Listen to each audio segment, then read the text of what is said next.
devoción. Así que vamos a ir al sermón de hoy.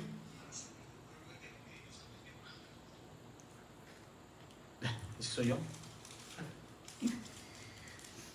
Vamos a ir al sermón de hoy.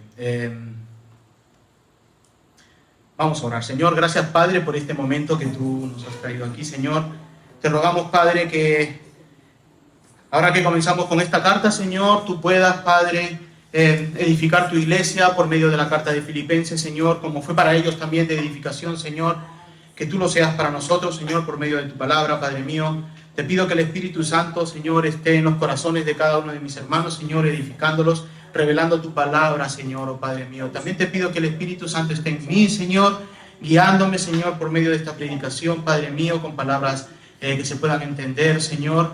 Te pido, Señor, también que yo mengue, Señor, y que Cristo Jesús sea exaltado, Señor, por medio de la predicación, por esta hermosa predicación, Padre mío. Te lo pido, Señor, en el nombre de Cristo Jesús.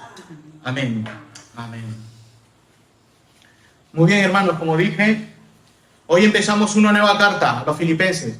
Estuvimos en la introducción.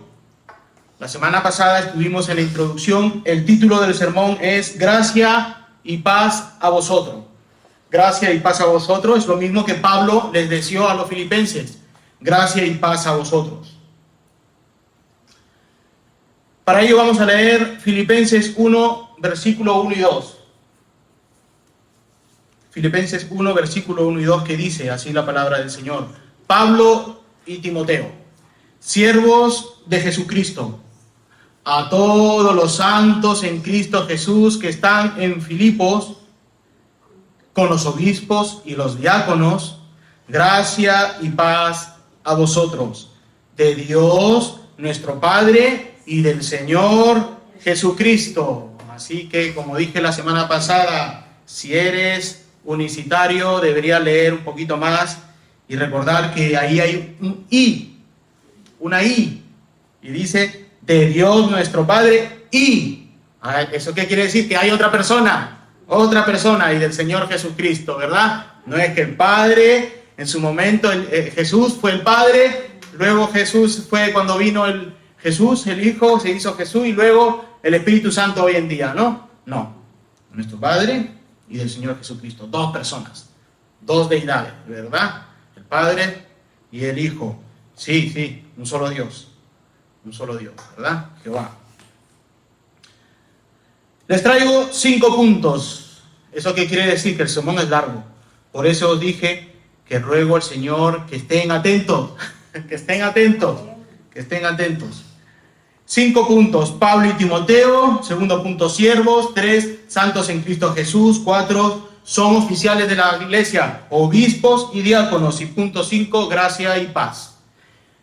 Hermanos, recordemos que la semana pasada hablamos un poco en la introducción de esta hermosa carta a los filipenses, el cual se llamaba realmente la carta del gozo, ¿verdad? En el tiempo de Pablo, la carta del gozo. Renombrado en Filipenses, renombrado el lugar, era Filipos, renombrado por Octavio, ese era el emperador, quien quedó como única cabeza del imperio romano. Estamos hablando del lugar de Filipos. Su nombre fue César Augusto, el emperador César Augusto, que en el año 29 fue nombrado emperador. Y en el año 27 a.C., Augusto, cuando despojó a todos los partidarios de Antonio, esta es una pequeña introducción, de todos sus bienes en Italia, les otorgó el privilegio de poderse reunir en Filipo con los de habla latina y con los de Filipo, ¿vale? Estaban ahí. Filipos era un lugar donde había romanos y autóctonos del lugar. La ciudad tomó el nombre de la Colonia Julia Augusta Victrus Philippincium. Así se llama. Pero nosotros no vamos a decir carta a los de la Colonia Julia, no, carta a Filipenses, ¿vale? A Filipenses. Pero así era Filipo en aquel tiempo. En aquel tiempo había romanos, había autóctonos del lugar de Filipo y judíos. También había en el tiempo de Pablo. Había judíos. Una pequeña colonia de judíos. Dijimos que estas cartas fue llamada la carta del gozo. ¿Recuerdan? La carta del gozo. Se puede experimentar gozo de diversas razones. Dijimos que se puede experimentar logros personales, Hay gozo en los logros personales. Hay logro en las relaciones. Cuando tú te relacionas con tus padres, cuando te relacionas con tus amigos, cuando te relacionas con tu pareja, tu esposa, ¿verdad? Tu esposo, hay gozo. Cuando te relacionas con tus hijos, hay gozo. En experiencias significativas, cuando haces un viaje, hay gozo. ¿Quién no siente gozo en viajar? Si tiene las posibilidades. Hay gozo. Aquel que puede darse las vacaciones, hay gozo, hay felicidad, ¿verdad? Eso buscas, desconectar un tiempo y ser feliz en ese momento. Hay gozo en experiencias espirituales y hay gratitud también.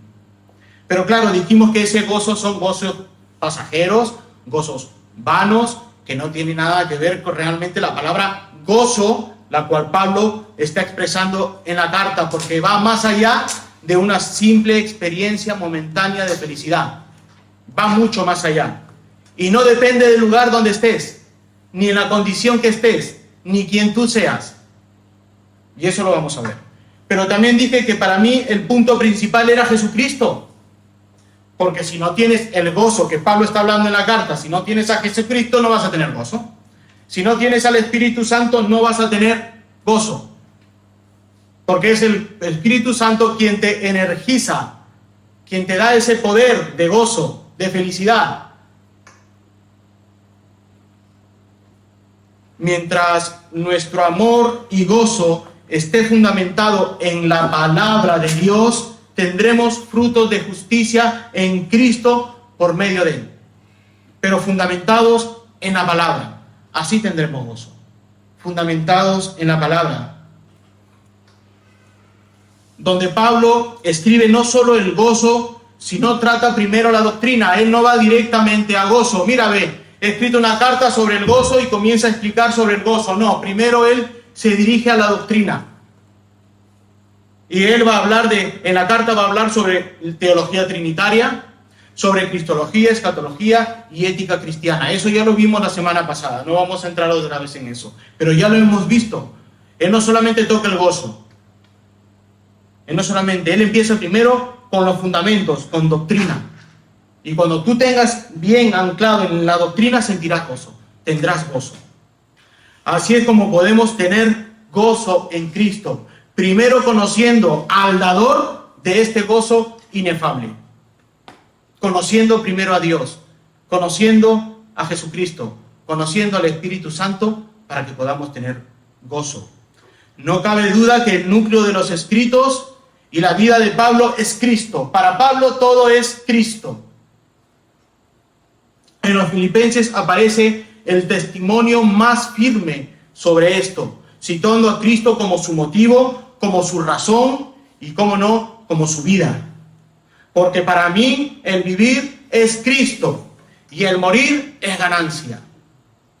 Eso no quiere decir que él desea morir, pero si él muriera es ganancia. Y si él viviera, mejor aún para la expansión del reino, porque mi vivir es Cristo, su vida es Cristo, su morir, ganancia para ir con Cristo. La esperanza de gloria, que es la realización definitiva y perpetua de la vida eterna en el cristianismo, consiste en estar con Cristo, en Cristo. Y Pablo va a repetir en su carta muchas veces, en Cristo, en Cristo, en Cristo, en Cristo, la unión con Cristo. Una doctrina fundamental que cambiará tu vida si la entiendes al estar unida en Cristo. ¿Por qué? Porque tu camino de obediencia será pensando en que estoy con Cristo, estoy con Cristo, estoy con Cristo. Tu obediencia activa, la cual Jesucristo también vivió y obedeció al Padre, será estoy en Cristo, obedezco, estoy en Cristo, obedezco. No obedezco porque no entiendes que estás en Cristo y su amor. El valor definitivo de la vida se alcanza en conocer a Cristo, puesto que todas las demás son como basura, dice Pablo. Para mí son como basura. Conocer a Cristo es el objetivo final del propósito divino y del llamamiento celestial. La justicia es posible porque el salvo se halla en Cristo. Tú te hallas en Cristo. Tu salvación, tu seguridad de salvación no está depositada en ti, no depende de ti, sino en Cristo. tu de salvación, tu confianza, tu esperanza está depositada en Cristo y no en ti, ni en lo que hagas. Ay, pequé, perdí la salvación, me arrepiento. Y a las 2 horas pequé, me arrepiento, Pierdo la salvación, consigo la salvación. Pierdo la salvación, consigo la salvación. Una salvación depositada en ti y en tus obras. Pero cuando tu salvación está depositada en Cristo, quien te liberó del pecado, quien te libró del pecado, quien te ha perdonado del pecado, quien te ha lavado del pecado, está depositado en Él. Y al andar en Cristo, así le falles, tu salvación y tu esperanza está en Cristo. Amén. Son en Cristo. No teniendo Pablo o tú su justicia como propia. No es tu justicia, es la de Cristo, sino la de Dios, la de Cristo. Por esa razón, Cristo es la gloria eterna del cristiano. Es tu gloria, Cristo es tu gloria. No teniendo tu justicia propia, sino la de Cristo. Cristo al haber llevado a cabo nuestra salvación, por amor a nosotros. De manera que cualquier circunstancia, la confianza del salvo solo puede descansar en Cristo. Y sobre todo, como dice la carta, gozarte en Él. Tu confianza está depositada, tu salvación en Cristo, y tú te gozas en Cristo. Te gozas en Cristo. En la carta aparece una cristología manifiesta mediante una corta pero profunda y precisa referencia a la condición eterna de Cristo, su humanidad. Su humanidad, sus limitaciones, su humillación, su muerte, su resurrección, la glorificación. Todo se encuentra en la carta. Pero no solo estas enseñanzas encontramos, sino que encontramos la importancia del gozo en la vida del cristiano, la necesidad de vivir una vida cristocéntrica, centrada en Cristo, el extraordinario ejemplo de Jesús en su humillación, en su encarnación, en su exaltación, en su resurrección, exaltación, glorificación, en la cual veremos en el himno del capítulo que veremos en unas semanas. La necesidad de cuidarse de los falsos maestros, de los falsos seguidores de Jesús también lo vamos a encontrar. La importancia del conocimiento de la palabra de Dios, el cual produce gozo y amor en el creyente. Tú conoces a Cristo Jesús, vas a producir en ti, Jesús va a producir en ti gozo y amor a los creyentes, pero también a los gentiles que están afuera, ¿verdad? Y que necesitan de Cristo. Así que no solamente es un gozo entre hermanos y aquí se queda en 4 paredes, se extiende mucho más allá de este gozo, que es la salvación de los que están perdidos ahí fuera. La carta a los Filipenses es un manual práctico para vivir una vida con gozo, una vida con humildad, con paz mental, si estás atribuido por aflicciones, por ansiedad, por estrés, esa paz mental, ese gozo que produce Cristo va a aliviar esa paz mental que es espiritual, al fin y al cabo. Porque si solamente atacar a los sesos, pero no, va más allá, va al espíritu, el cansancio. Ese gozo va a tranquilizarte en la paz mental. Un propósito claro: estar anclados en Jesucristo. Estar anclados en Jesucristo sin importar en la circunstancia que tú te encuentres, pero anclado en Cristo, en la pobreza, en la riqueza, anclado en Cristo y en su palabra.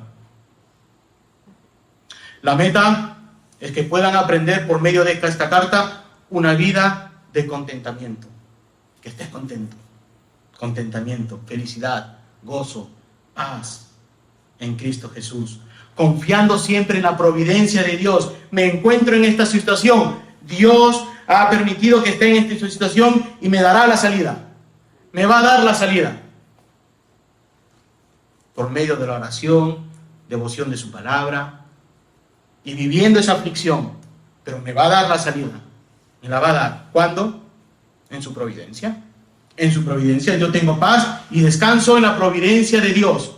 Pablo les dice que por nada estén afanosos, no te afanes en la circunstancia que te encuentras, no te afanes, sino que presentes tus peticiones a Dios, presenta ese momento a Dios con acción de gracia, con acción de gracias. No a las malas. Ay, Señor, toma, te entrego esta situación. Qué pesado. No, con gracia, con paz, con amor. Ay, otra vez me está pasando esto a mí. ¿Por qué a mí me tiene que pasar esto? Jesús murió por ti. ¿Por qué me tiene que pasar esto? Jesús se entregó y murió por ti.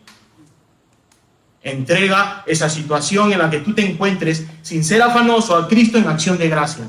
Y la paz de Dios, que sobrepasa todo entendimiento, guardará vuestros corazones y vuestros pensamientos en Cristo Jesús, dice la palabra. También afirma que mi Dios suplirá todo lo que os falta conforme a las riquezas en gloria en Cristo Jesús. No estés afanosos, cree en la palabra de Dios. Por eso Pablo no empieza con gozo, esto es gozo.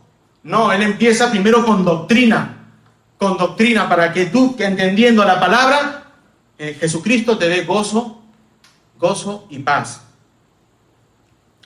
A día de hoy, el mundo busca felicidad. El mundo no va triste. Ve a una discoteca. Míralo si están tristes. Primero que están borrachos, drogados, y están contentos. Están saltando, haciendo pogos. Pero están contentos, buscan la felicidad. Y creen que ahí son felices. Vete a una sauna que está de moda en Madrid. ¿Verdad? Y ahí van a encontrar felicidad en la sauna. ¿Me entienden lo que les digo? Van a encontrar una felicidad momentánea. Vete a una parada de estas locales con luces de neón y todo. Vas a encontrar una felicidad momentánea. El mundo busca felicidad. El mundo lo busca. Nadie quiere estar triste en su casa, encerrado, al menos que tenga su problema mental, psicológico. Pero tú buscas la felicidad. El mundo busca felicidad por diversos medios. Aunque sean vanas, aunque sean pasajeras, y lo son. Lo buscan en el dinero, lo buscan en placeres pasajeros y momentáneos, ya sea en las drogas, ya sea el alcohol, ya sea el sexo. Pero lo van a buscar ahí. Y el mundo lo busca ahí. El mundo se ha entregado a estos placeres, pero últimamente se han vuelto mucho más espirituales. La gente se ha vuelto en el mundo mucho más espiritual, buscando el gozo en lo espiritual, pero de una forma equivocada. Claro está, el enemigo es mentiroso. El enemigo es mentiroso, él ha venido a engañar y siempre va a tergiversar la verdad, en los cuales el Dios de este siglo cegó el entendimiento de los incrédulos para que no les resplandezca la luz del evangelio de la gloria de Cristo, el cual es la imagen de Dios. El mundo está buscando la felicidad, el mundo se ha vuelto mucho más espiritual, pero el Dios de este mundo ha cegado cómo conseguir esa felicidad. Y lo ha tergiversado. Pero no solo ha cegado el entendimiento de la verdad para que no llegue el verdadero mensaje del evangelio. Podríamos echarle la culpa a Satanás de nuestra condena. Lo que debemos entender es la naturaleza espiritual en la cual nacemos y en la cual estudiamos el jueves. Los que vinieron el jueves recordarán: por cuantos todos pecaron, están destituidos de la gloria de Dios. Como está escrito, no hay un justo, no hay uno, no hay quien entienda, no hay quien busque a Dios, no hay quien busque a Dios. Todos se desviaron, a una se hicieron inútiles, no hay quien haga lo bueno, no hay ni siquiera uno. Sepulcro abierto es su garganta, con su lengua engañan. Veneno de áspides hay debajo de sus labios. Su boca está llena de maldición y de amargura. Sus pies se apresuran para derramar sangre. Quebranto y desventura hay en sus caminos, y no conocieron camino de paz. No hay temor de Dios delante de sus ojos. Y aún a pesar de todo eso, el mundo se ha vuelto mucho más espiritual y buscan la felicidad, buscan el gozo, ya sea en placeres del mundo, sean pasajeros y momentáneos. Pero claro, por causa de su naturaleza, que somos pecadores, que somos enemigos de Dios, que somos aborrecedores de Dios, hijos de desobediencia, hijos de ira, hijos del diablo. ¿Te acuerdas, Eduardo, el estudio del jueves? Hijos del diablo, le llamó la atención esa palabra a Eduardo. Hijos del diablo, esa es la condición del ser humano desde que nace. Y esta es nuestra condición. Estoy hablando antes de venir a los pies de Cristo. Y esta era nuestra condición. Y con esta naturaleza tratan de buscar gozo. El mundo sin Cristo en esa condición trata de buscar gozo. Sí, en lo espiritual. Buscan gozo espiritual. Pero terminan buscando el gozo en el yoga. El gozo espiritual, en vez de venir a la palabra y a los pies de Cristo, lo buscan en yoga. Yo he trabajado con guardias de seguridad que ellos tienen que hacer meditación desde que se levantan y meditación por la noche para poder dormir y descansar. Y se sientan con su música y sus posiciones que hacen haciendo yoga. Haciendo meditación y viajes ancestrales mientras que están haciendo yoga.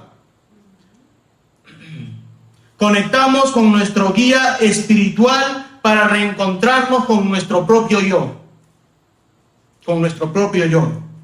La meditación mindfulness. Esta es una acción plena. La meditación trascendental. La meditación vipassana. La meditación zazen o zen. La meditación con mantras. La meditación meta.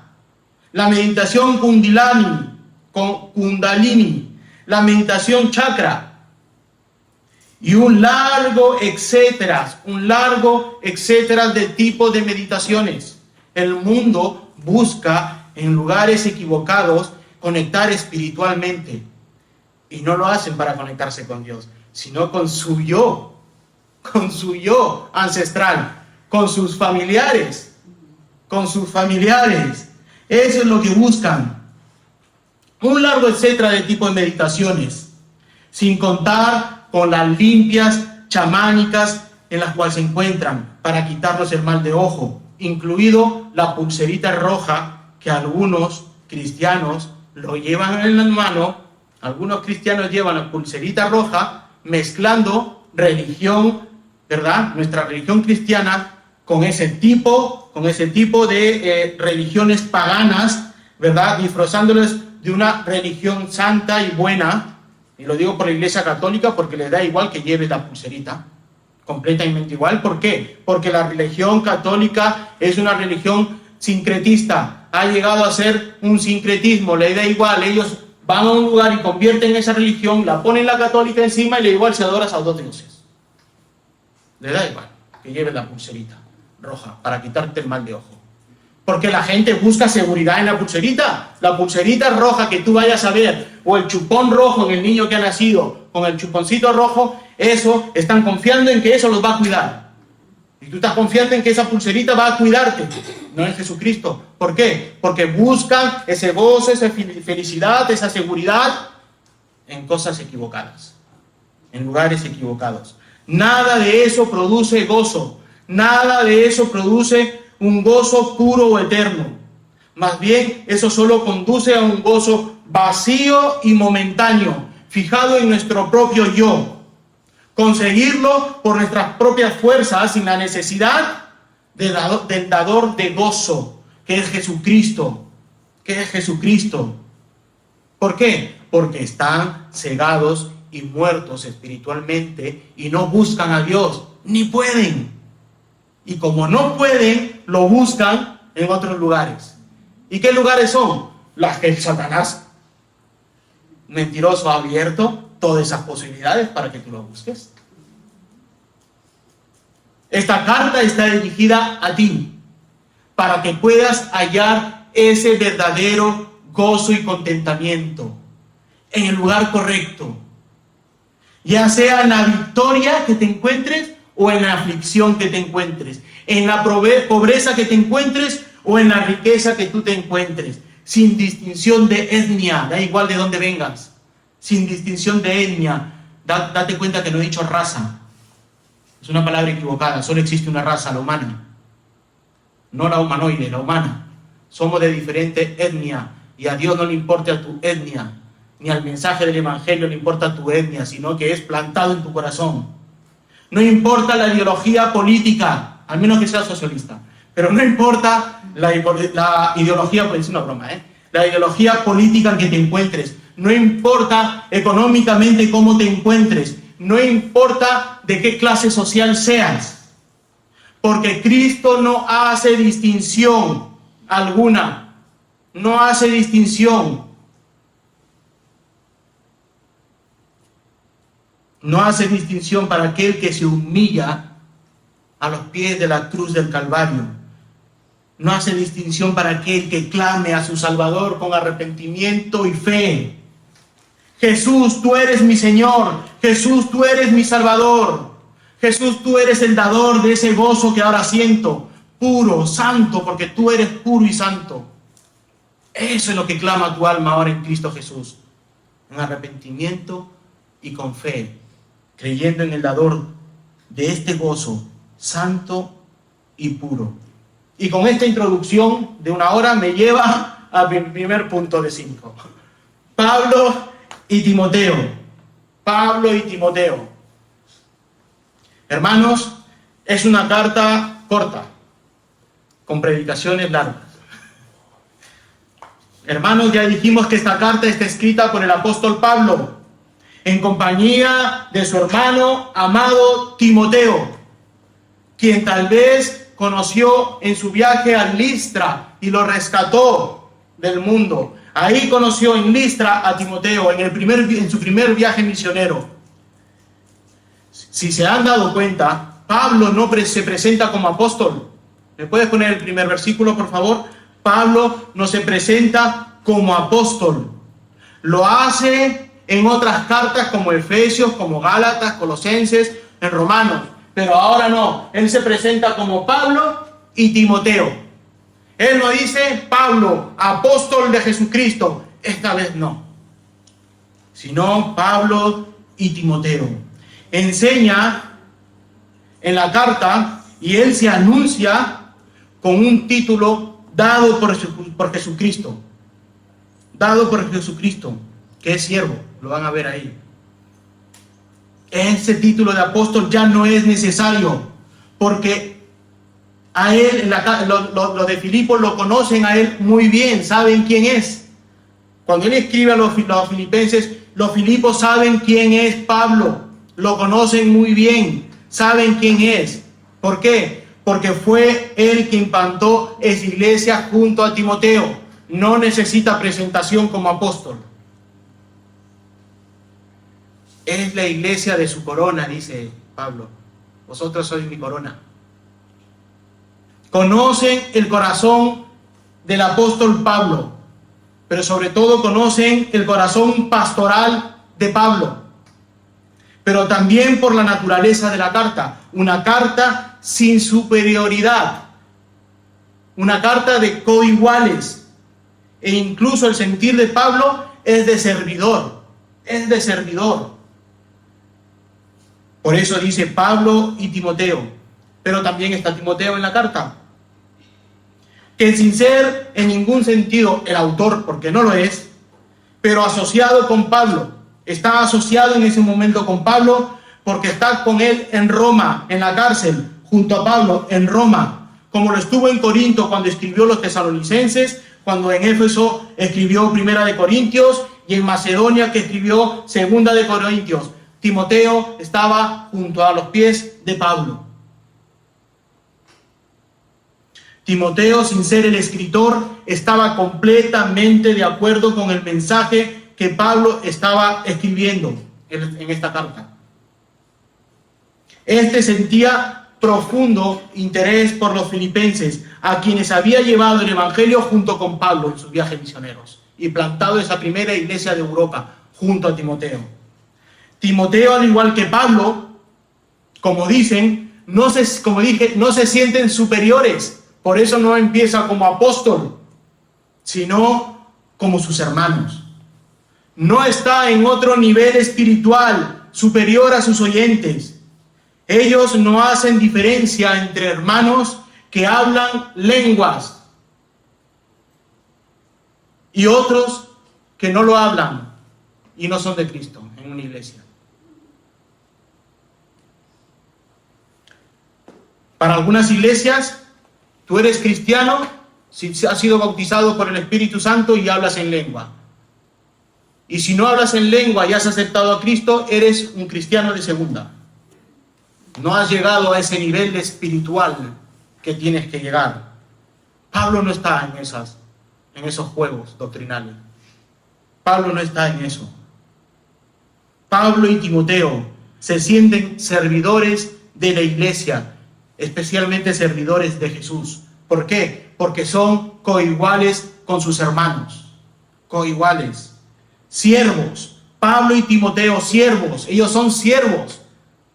Así que vamos a ver, ¿cómo te sientes tú en la iglesia? ¿Cómo te sientes tú? Ahora, para que tú puedas responder esta pregunta, tendrías que saber qué tipo de siervo se refiere Pablo en la carta. ¿A qué tipo de siervo se está refiriendo? Pablo y Timoteo se están llamando a sí mismos como siervos en plural. Y vamos a ver muchos plurales en la carta y debemos tener mucha atención a cada palabra de la carta, porque revelará muchas dudas doctrinales, muchas. Siervos, la palabra griega doulos, para el singular, pero para el plural por la cual están escribiendo es douloi, que es plural. Pablo y Timoteo se consideran literalmente como esclavos, que es douloi. Son siervos, esclavos, pero esclavos de su Señor, Jesucristo, no de la iglesia. Aquí está la verdadera relación del cristianismo con Cristo Jesús. Ellos son propiedad de Cristo. En cuerpo y en alma son propiedad de su amado Jesucristo. Su completa y disposición es para Jesucristo. No son suyos propios, como aquel que busca en la meditación trascendental encontrarse y conectarse con su propio yo. No, ellos no son suyos propios, porque han sido comprados con la sangre preciosa de Cristo. Pablo y Timoteo, siervos de Jesucristo, quien pagó con su sangre preciosa por ellos. Ahora, un esclavo es siervo. Está el siervo de su amo, porque lo ha comprado. El siervo de su amo, que lo ha comprado. Ha hecho un acto de amor por comprarlo. Ahora es su señor, que lo ha adquirido con un precio. Ahora este llega a ser un siervo de su amo, por un acto que ha hecho su amo. ¿Verdad? ¿Cuál ha sido ese acto? Pagar, ¿verdad? Los romanos pagaban por esclavos, los judíos pagaban o por deudas, o cobrando deudas se hacían esclavos. Aunque en el tiempo judío, después de un tiempo eran liberados, ¿verdad? Estos podían entregarse otra vez como esclavos por amor, y eran puestos unos pendientes, ¿verdad? Unos aros, que demostraba su entrega a su amo, ¿verdad? Vemos una gran diferencia. El romano que compra esclavos contra su voluntad y el judío que compra esclavos y les da la libertad o se entregan en amor a su amo. Pero claro, en ambos lados hay un acto, ¿verdad? Ya sea por deuda o comprando, o el romano comprando, hay un acto para que tú seas esclavo y siervo, un pago. Eso es lo que hizo Cristo. Hizo un acto. Por ello se sienten siervos de Jesucristo, porque Jesucristo pagó, hizo un acto precioso por ellos y de sangre, pagó.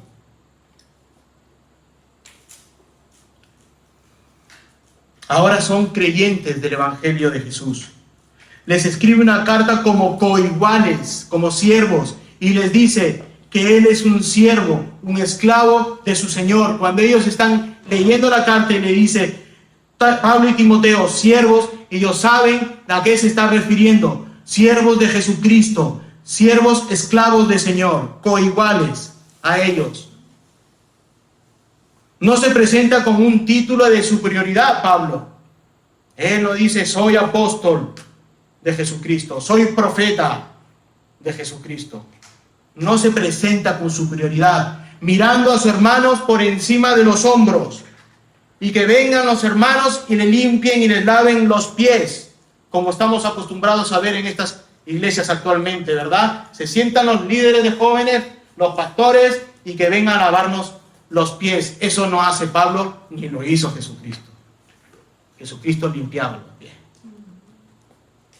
Tener cuidado con eso. No me vayas a limpiar los pies, aunque me vea sucio. Ya me lo limpiaré yo.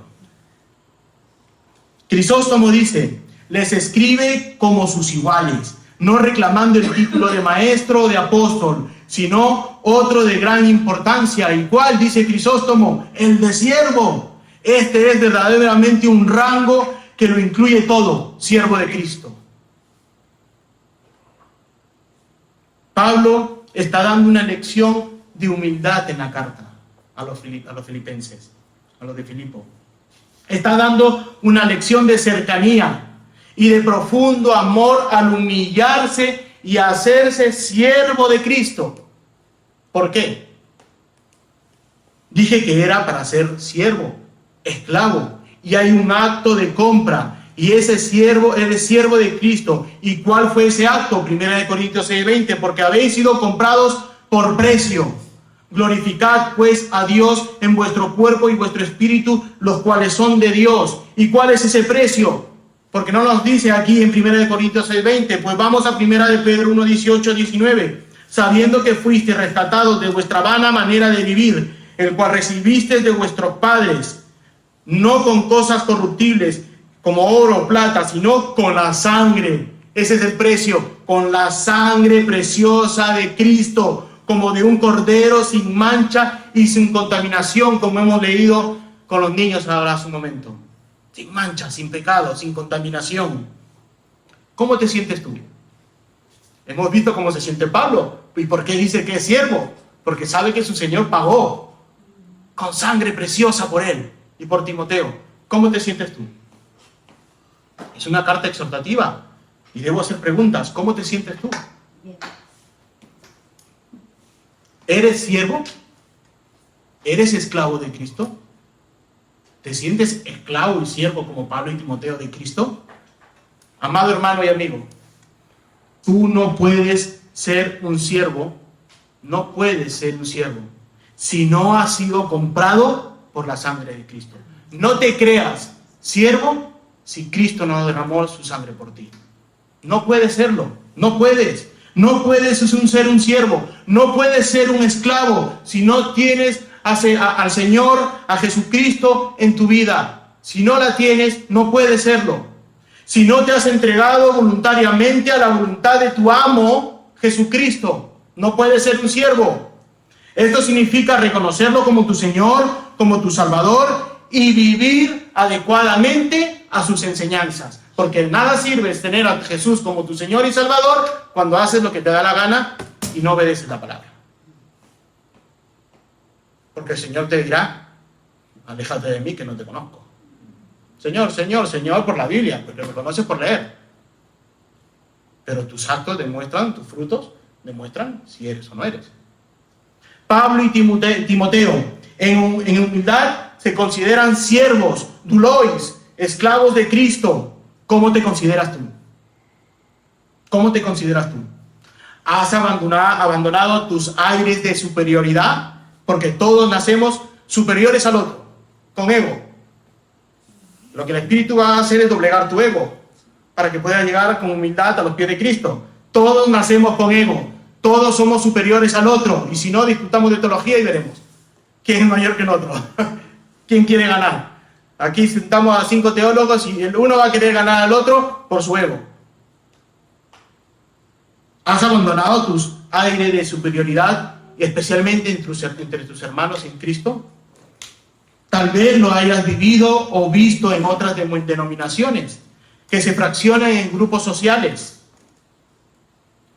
donde se visten bien, están así, ¿no? Y aquí ponen aquí Lacoste, Armani, ¿no? Para que lo vean todo el mundo. Recordamos esos tiempos, ¿verdad? Van ahí, entre grupos sociales.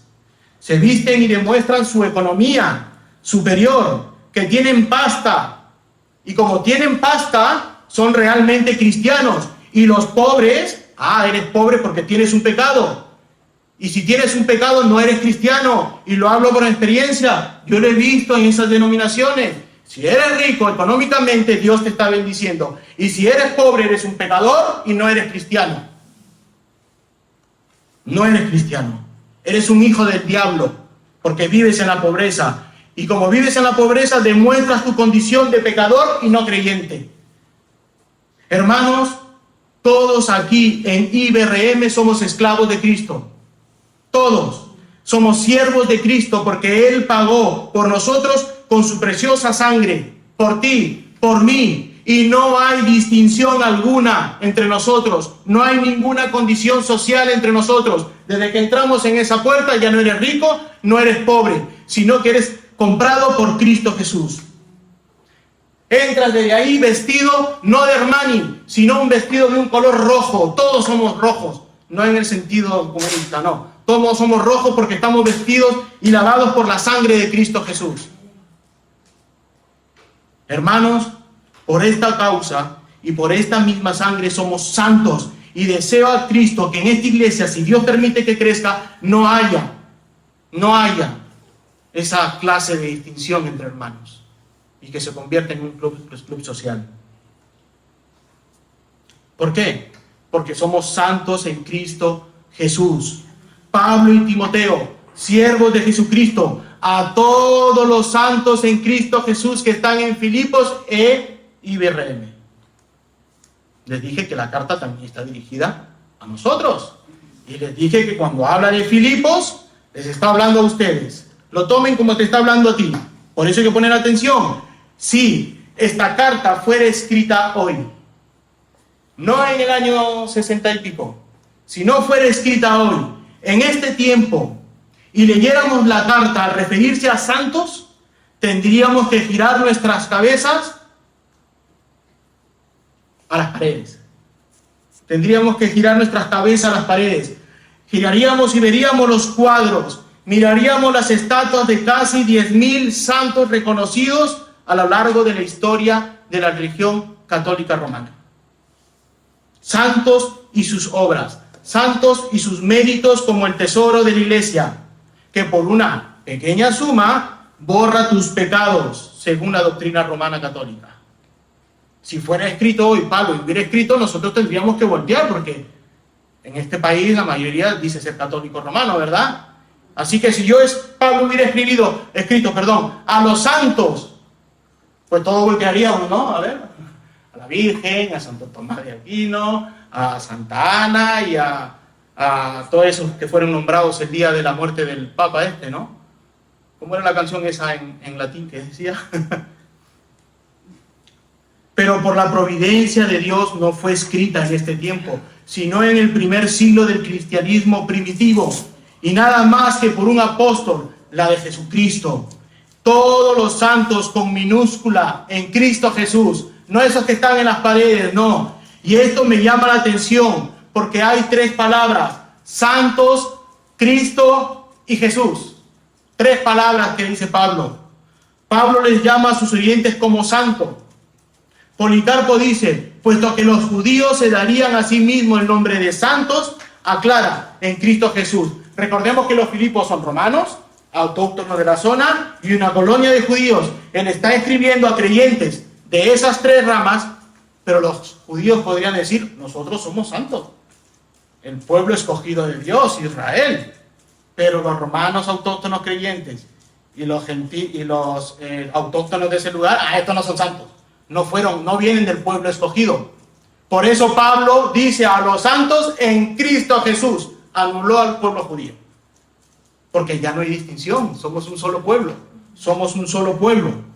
Pablo al escribir a sus siguientes los considera como los santos en Cristo.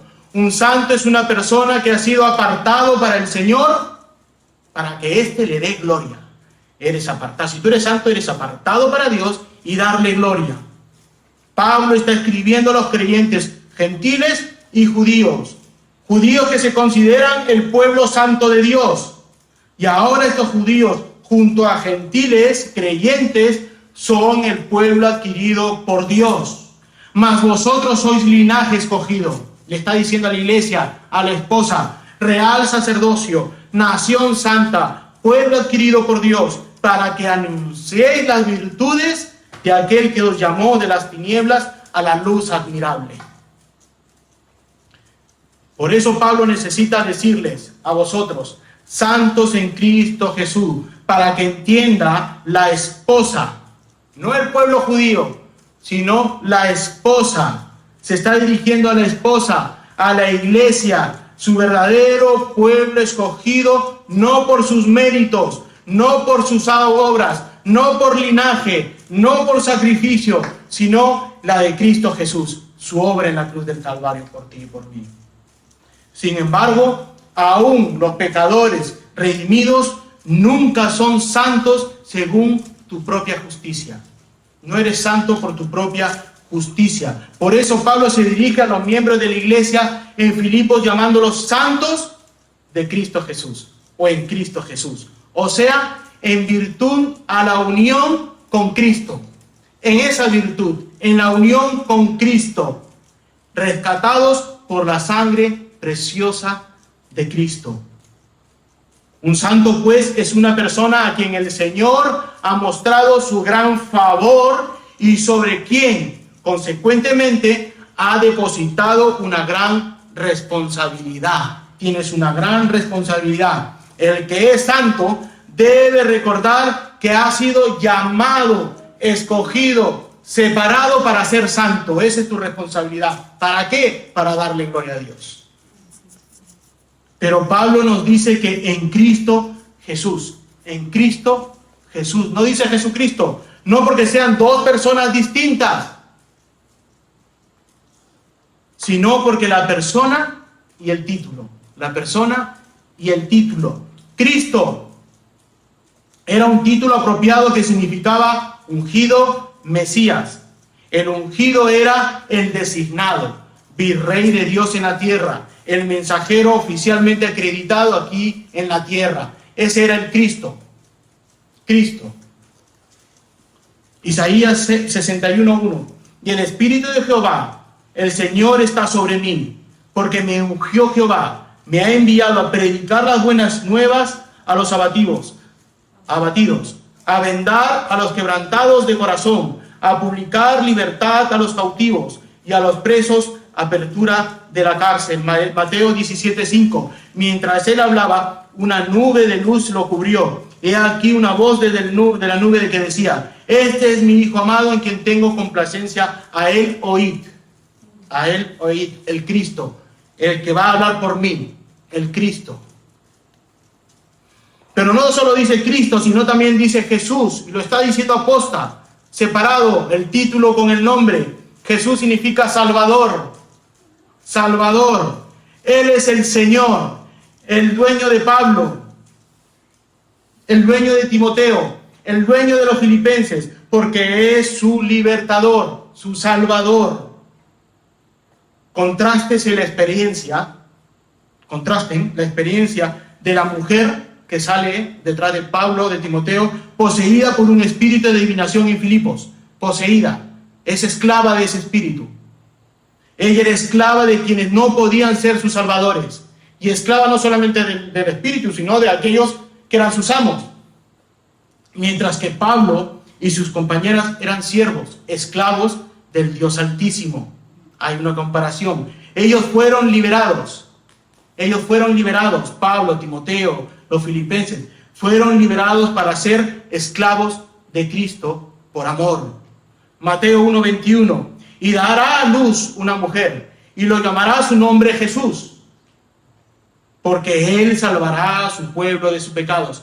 Cristo el ungido, el virrey, el encargado en la tierra, y Jesús el libertador, Jesús el Salvador. Cuando Pablo les dice, santos en Cristo Jesús, ellos conocen y saben el ungido, nuestro libertador, Dios nuestro libertador.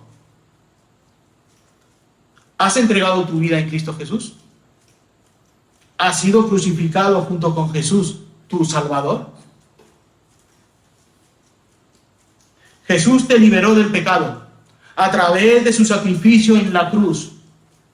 a través de su muerte, a través de su resurrección, por el pago de tus pecados, permitiendo el perdón y la reconciliación con Dios para ti, para todos aquellos que creen en Él. Porque la ley del Espíritu de vida en Cristo Jesús me ha liberado, dice la palabra.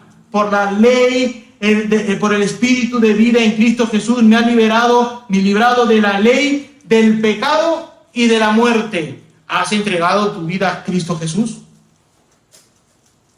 ¿A qué esperas para venir a los pies de Jesús? ¿A qué esperas para venir a los pies de la cruz del Calvario?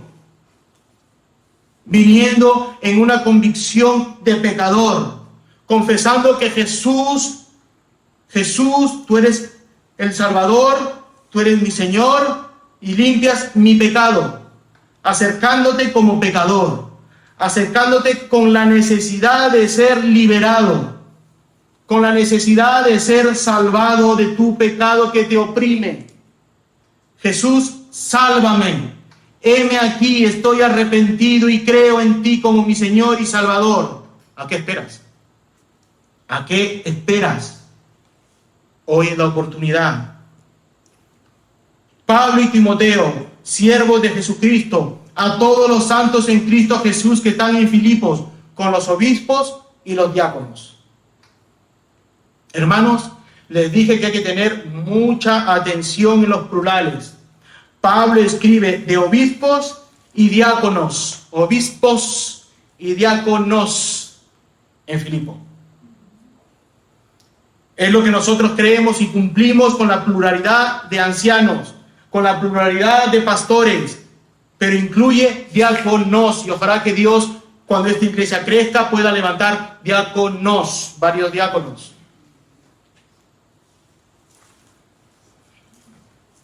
En otras iglesias les da igual, les da completamente igual ancianos y diáconos, les da igual. Solo hay un pastor que es el amo y el señor de la iglesia y se hace lo que él dice y punto.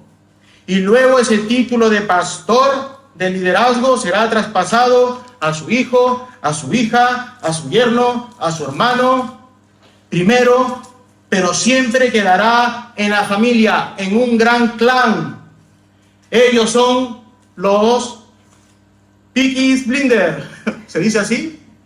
Los Peaky Blinders, esa serie ¿verdad? Los Peaky Blinders de la religión. Harán lo que sea para mantenerse en ese liderazgo. Dios nos libre, hermanos. Dios nos libre de caer en eso en esta iglesia. Dios nos libre de caer en eso. No, hermanos, tanto en este texto como en Timoteo, en primera de Timoteo 3, el liderazgo de la iglesia local recae en los títulos oficiales de obispos o pastores y ancianos y diáconos. Varios pastores en un mismo nivel, siervos de Jesucristo. Diáconos, siervos de Jesucristo, aunque tengan un título. Obispos, que significa episcopois, que son los episcopois, literalmente supervisores. Se refiere a los líderes espirituales en la congregación local. Obispos, ancianos, pastores, y hoy en día son la misma persona. Ahora bien, puede haber ancianos que lideran un ministerio de niños, ministerio de alabanza, ministerio de escuela dominical, escuela bíblica, etc. Pero son los ancianos de la iglesia. Y hay ancianos que son pastores predicadores. Es un conjunto de ancianos. No podemos levantar un líder de la iglesia sin ninguna responsabilidad oficial para que lleve el ministerio de niños o el ministerio de estudio bíblico. No. Tienen que tener una responsabilidad, ancianos y diáconos.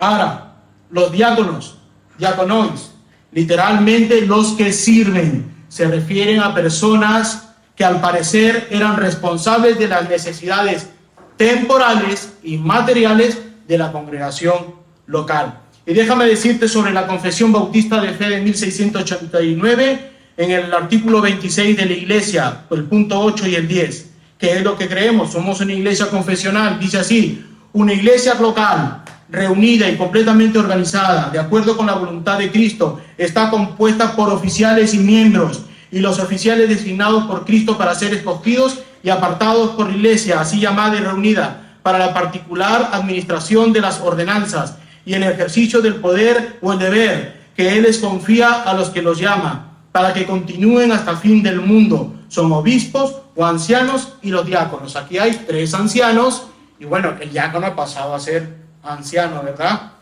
de la iglesia y pastor. Ojalá Dios levante diáconos en esta iglesia. Ahora necesitamos un diácono. No ha quedado libre ese puesto.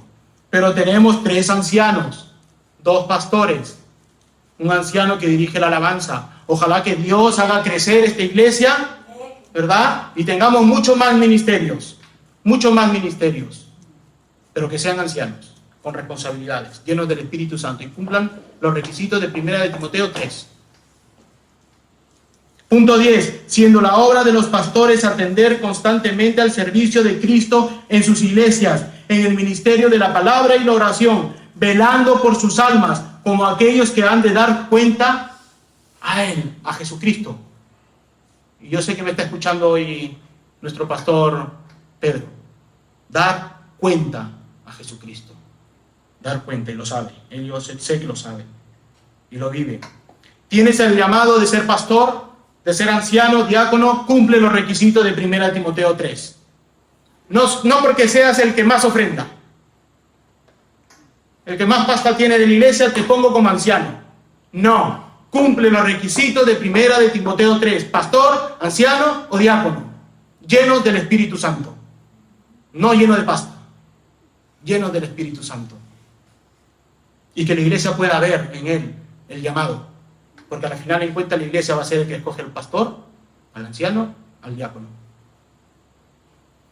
Puede ser que Pablo se refiere a estas funciones como un medio de expresar oficialmente un consejo espiritual, que espera que esos líderes lo lleven a la práctica, todo el consejo de Dios, toda la palabra de Dios, que lo lleven a la práctica. Pablo está apelando a una organización primitiva y que perdura hasta el día de hoy, porque está en la palabra que es eterna e inmutable, ancianos y diáconos.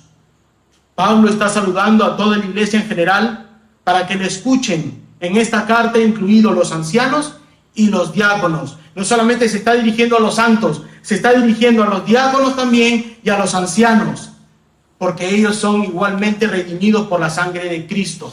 La misma sangre. No fueron bañados por el dios Inca, ¿verdad? El dios Sol, que nos baña a los incas con oro. No, todos estamos teñidos de la misma sangre de Cristo, rojo. La misma sangre de Cristo, tanto el anciano como el diácono. Pablo termina este saludo en el versículo 2. Gracia y paz. Gracia y paz. Y hay que recordar una cosa, que dice ancianos, obispos, ancianos y diáconos. No dice apóstoles, profetas, no dice maestros, evangelistas, no dice arcángeles y ángeles, ni te vas a la carta de 1 de Timoteo y ves requisitos para apóstoles, para profetas, para ángeles, para arcángeles, para maestros, para evangelistas. No, solo ancianos y diáconos, obispos y diáconos. No hay más requisitos para los otros. ¿Por qué? Porque esa es la palabra de Dios y Pablo reconoce que los oficiales de una iglesia local son ancianos y diáconos. Ancianos, el consejo de ancianos que gobierna la iglesia en la predicación y administrando las necesidades, y el diácono que representa a la iglesia, el poder de la iglesia que tiene sobre la iglesia local. Pero Pablo dice gracia y paz. Gracia y paz. Pablo y Timoteo, siervos de Jesucristo, a todos los santos en Cristo Jesús que están en Filipo, con todos los obispos y ancianos. Gracia y paz a vosotros de nuestro Padre Señor Jesucristo. Pablo tiene un deseo para la iglesia de Filipenses o de Filipo, que sea la gracia y la paz sobre vosotros. Y esto es doctrina. No solamente es que le caigan en gracia, y que estés en paz conmigo. No, aquí hay doctrina. Gracia expresa el libre favor de Dios o su inmerecido favor hacia nosotros. La gracia es el don de Dios que justifica para salvarnos, para salvación. El don de su soberana, gratuita e infinita bondad en operación. Esa es la gracia. Ellos lo entendían. Ustedes deben entenderlo cuando dice gracia. Esa gracia inmerecida de Dios hacia ti. Ese favor. No el favor que tú buscabas como los judaizantes por medio de obras. No. Por medio de la fe. Ese favor inmerecido de Dios. 2 Corintios 4:15. Porque todas estas cosas padecemos por amor a vosotros, para que abundando la gracia por medio de muchos, la acción de gracia sobreabunde para la gloria de Dios.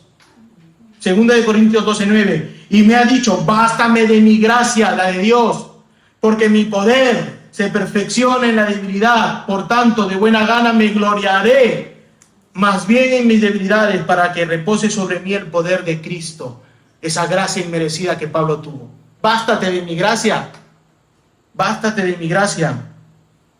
Ojo, amados hermanos, somos amonestados a creer en la gracia.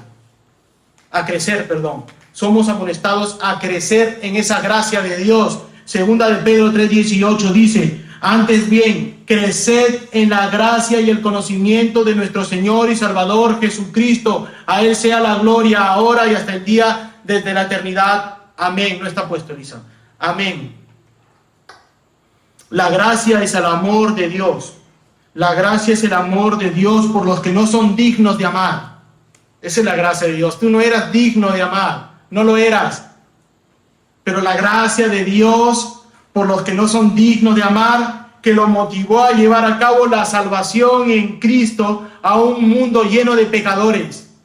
No eran dignos de amar, pero Dios por amor envió a su Hijo. Esa es la gracia que Dios tuvo. Ese es el favor que Dios tuvo enviando a su Hijo a morir, a obedecer y a morir. La gracia trae consigo el don de la paz. Gracia y paz. Primero la gracia, para que entiendas ese favor inmerecido que ahora te va a dar paz, que es a la vez la reconciliación con Dios, en la íntima seguridad que resulta en la fe, en la expiación de Cristo. Gracias a la expiación de Cristo tenemos paz con Dios. Gracias a que el Padre, por gracia, envió a su Hijo para que haga expiación, ahora tenemos paz con Dios. Dios enviando a su Hijo por nosotros pecadores, muriendo y expiándonos para tener paz con Dios. Un círculo. El gobierno romano estacionaba soldados en un punto de tensión en el imperio, donde había, como Torre Pacheco, disturbios. Enviaba ahí a soldados romanos a fin de mantener el orden, pero era una paz forzada, descrita con la palabra latín pax, P-A-X. Pablo, en contraste, porque hay romanos creyentes, ellos entenderían pax, una paz forzada. Primero le habló a los judíos, ahora le está hablando a los romanos. Ellos entenderían con una paz forzada, pero Pablo emplea la palabra griega irenai, paz. Paz, y esto denota una paz mental, una paz espiritual, la que surge de la reconciliación con Dios.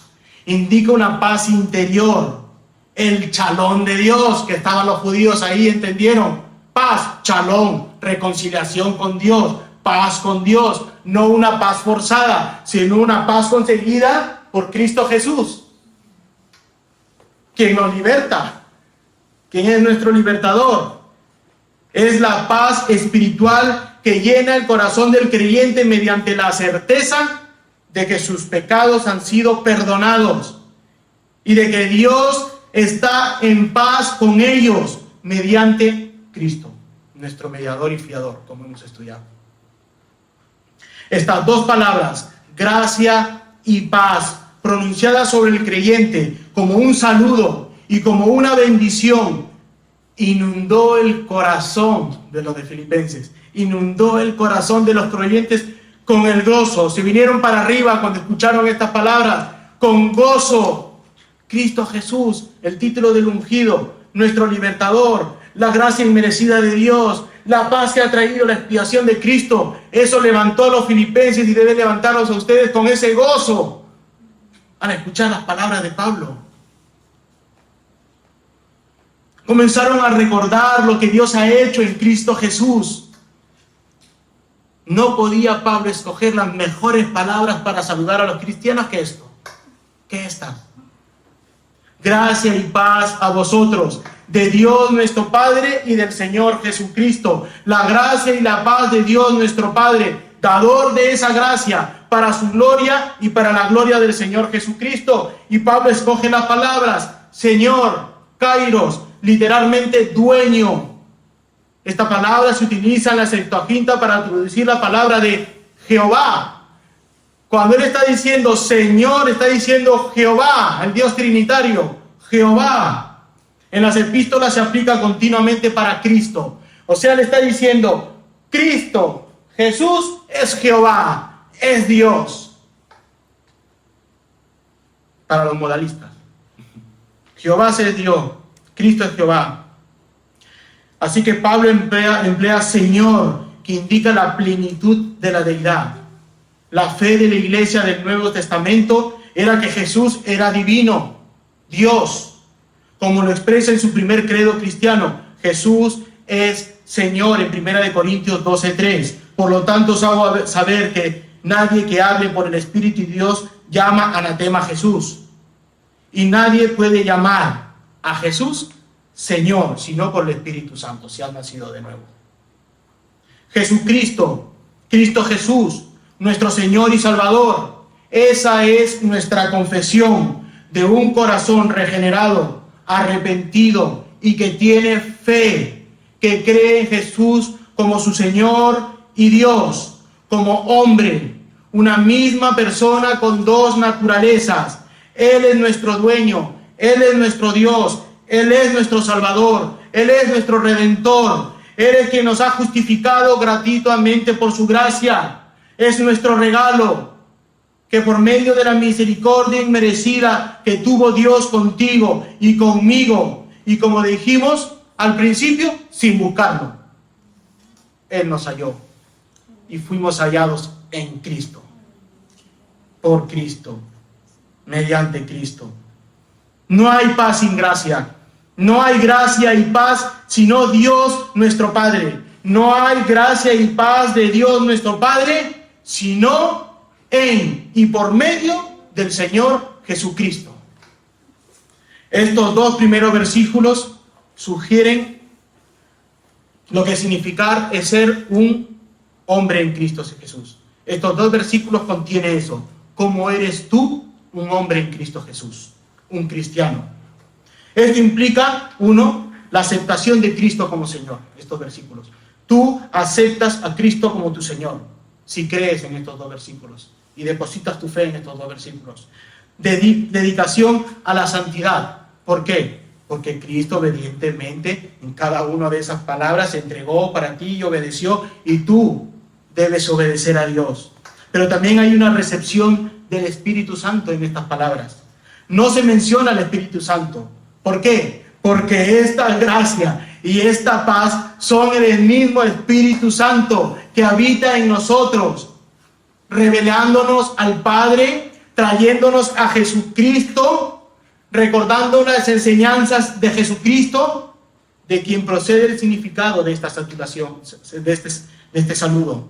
1 Corintios 3:16. ¿No sabías que sois templo de Dios y del Espíritu de Dios mora en vosotros? Hermanos, Filipenses 1, del 1 al 2, no solamente es un saludo, sino que contiene principios profundos que podemos aplicar a nuestras vidas. Estos versículos de Filipenses no solo son un saludo, contienen esos principios. Uno, humildad en ser siervos. Pablo y Timoteo, siervos de Jesucristo.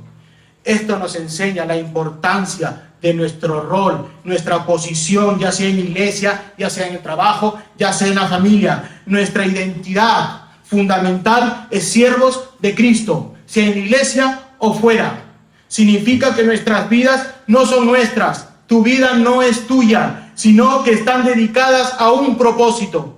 Tu vida está dedicada a un propósito. Para nosotros esto implica una actitud de humildad, buscando servir a Dios y a los demás que a nosotros mismos.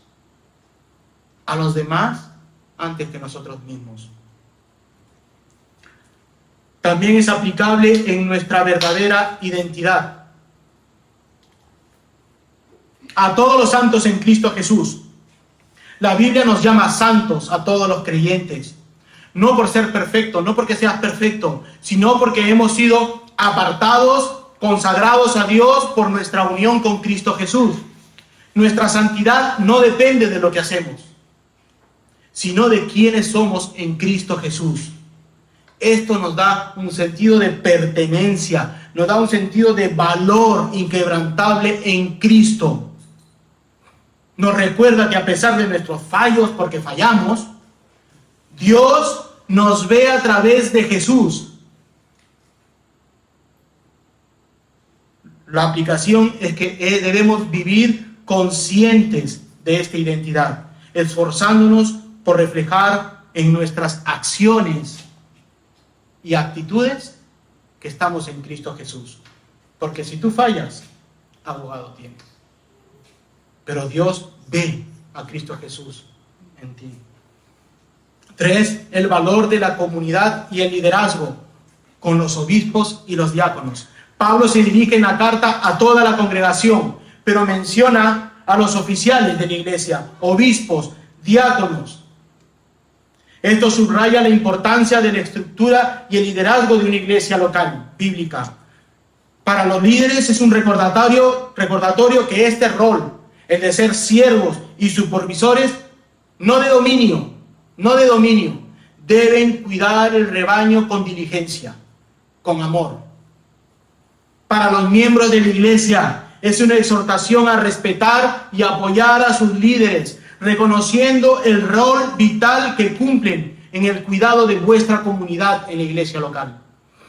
Para todos, enfatiza que la fe es vivida en comunidad. Necesitamos los unos de los otros y cada rol de cada miembro es valioso para el crecimiento de la iglesia y la salud local de la iglesia local. Y para terminar, 4, la fuente de toda bendición. Lo podemos aplicar como la fuente de bendición. Gracia y paz a vosotros, de nuestro Dios, Padre y del Señor Jesucristo. Pablo no desea simplemente que tengan buena suerte. No. Le dice a los filipenses y les desea que gracia y paz que proviene directamente de Dios nuestro Padre y del Señor Jesucristo. Para nosotros, esto significa que nuestras mayores bendiciones y nuestra verdadera paz no se encuentra en las circunstancias externas de la cual tú estás viviendo, sino en la relación que tienes con Dios. En la relación que tienes con Dios, a pesar de lo que estás viviendo. Debemos buscar activamente la gracia y la paz en Cristo, confiando de que Él es la fuente, dador de esa paz y gozo. Estos versículos nos animan a vivir vidas en humildad, centradas en nuestra identidad en Cristo, valorando la comunidad y el liderazgo de la iglesia, buscando la gracia y la paz que solo proviene de Dios. A Dios sea la gloria, que Cristo Jesús, nuestro Señor y Salvador, regrese pronto. Amén. Padre, Señor. Hola, gracias por ver este sermón. Suscríbete a nuestro canal y compártelo para que te sea de bendición y para los demás. Que Dios te bendiga.